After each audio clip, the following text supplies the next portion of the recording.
Okay, let's dig into this because, wow, 1.7 billion login credentials Hmm. stolen just in 2024. Yeah, it's a staggering figure. And the thing is, this isn't really your classic big company data breach story, is it? This feels Yeah, different, more personal. that's exactly right.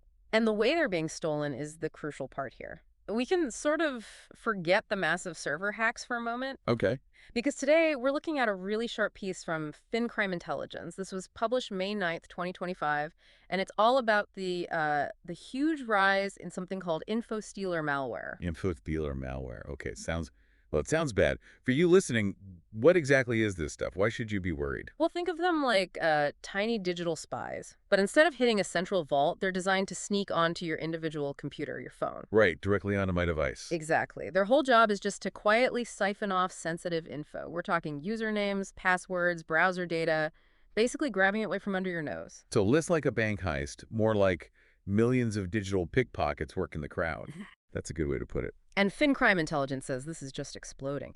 I saw a number like a 500% increase in credential theft. Yes, a 500% jump. Right. 5 times the amount compared to the previous year. Yeah. It's massive. Well, what's driving that? I mean, that kind of growth is incredible in a bad way. It really points to this rapidly growing sort of industrialized cybercrime economy. These stolen details aren't just sitting there. They're being bought and sold on dark web markets.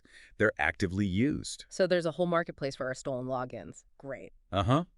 The volume shows how organized and, frankly, efficient this whole criminal operation has become. Okay, that's concerning. So how did these little spies, these info stealers, actually, get onto our machines in the first place? What are the typical ways in?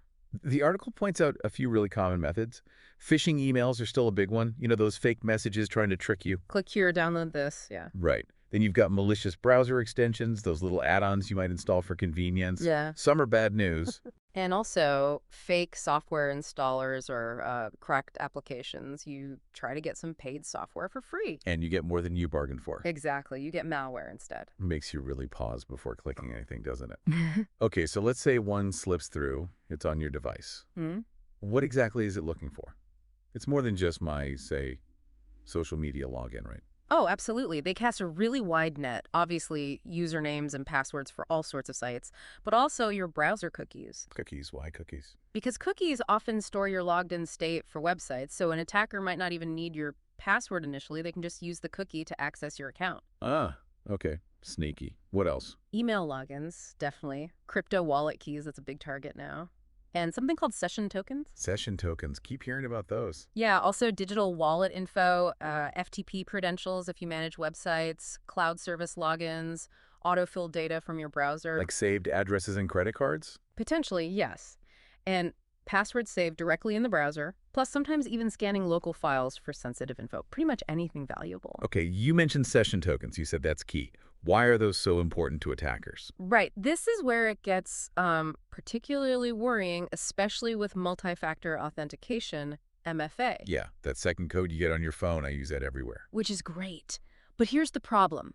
Info stealers are getting really good at grabbing the session tokens after you've logged in successfully using MFA. Wait, yeah. Think of a session token like a temporary pass. Once you're logged in, the token keeps you logged in for a while. If the malware steals that token... They can just walk in without my password or the MFA code? Essentially, yes. They hijack your active, already authenticated session. It bypasses the MFA for that specific session. Wow, okay. That changes things. So even with MFA, you're not totally bulletproof against this specific threat. It's not foolproof against session hijacking, though, which really underlines how this is different from a big company breach. It's your device that's compromised, your session. Right, not some distant server. It's happening right here, potentially without me even noticing. Precisely. It's much more direct, more personal, often completely silent. Okay, yeah, that's definitely making me think. So what can we actually do? How do we fight back? The FinCrime intelligence piece must have some advice, right? Let's get practical. Yes, absolutely. And the first big recommendation is about passwords. Specifically, use a dedicated password manager. Not just saving them in my browser. Exactly. The article stresses that info stealers often target those browser-saved passwords because, well, they're often easier to get at. A proper password manager encrypts everything in a secure vault. much tougher to crack. Makes sense. And some of them have extra features, too. Yeah, the best ones often include things like a data breach scanner. It checks if your passwords have shown up in previous known breaches. Really useful for seeing if you're already exposed somewhere. Okay, that scanner sounds like a good first check. Password manager. Step 1. What's next? Step 2. Enable multi-factor authentication, MFA, wherever you possibly can. Even though it can be bypassed by token theft. Yes, because while it's not a silver bullet against that specific technique, it still blocks a huge number of other simply attacks. It adds a critical extra layer. Think of it like adding a deadbolt.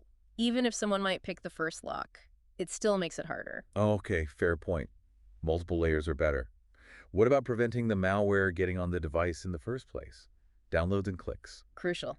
Step 3 is be extremely cautious about downloads. For phone apps, stick to the official store's Apple App Store, Google Play. Right. No dodgy third-party sites. Definitely not. And for desktop software or browser extensions, get them directly from the developer's official website or trusted marketplaces. Be super skeptical of free versions of paid software or cracked games. That's prime territory for malware. Got it. Official sources only. If it seems too good to be true. It probably is, yeah, especially online. Okay, what else can we do? Number 4, stay informed. Keep an eye on cybersecurity news, know what the latest threats look like, and regularly check if your email or other details have been caught up in breaches. There are free tools online like Have I Been Pwned that help with that. Okay, so awareness is key. And the final piece of advice. 5th, and this is fundamental, use reputable antivirus and anti-malware software. Keep it installed, keep it running, and keep it updated on all your devices. Your phone, too. Yes, phone, tablet, computer. Good security software is designed to spot and block threats like Infostealers, ideally before they even run.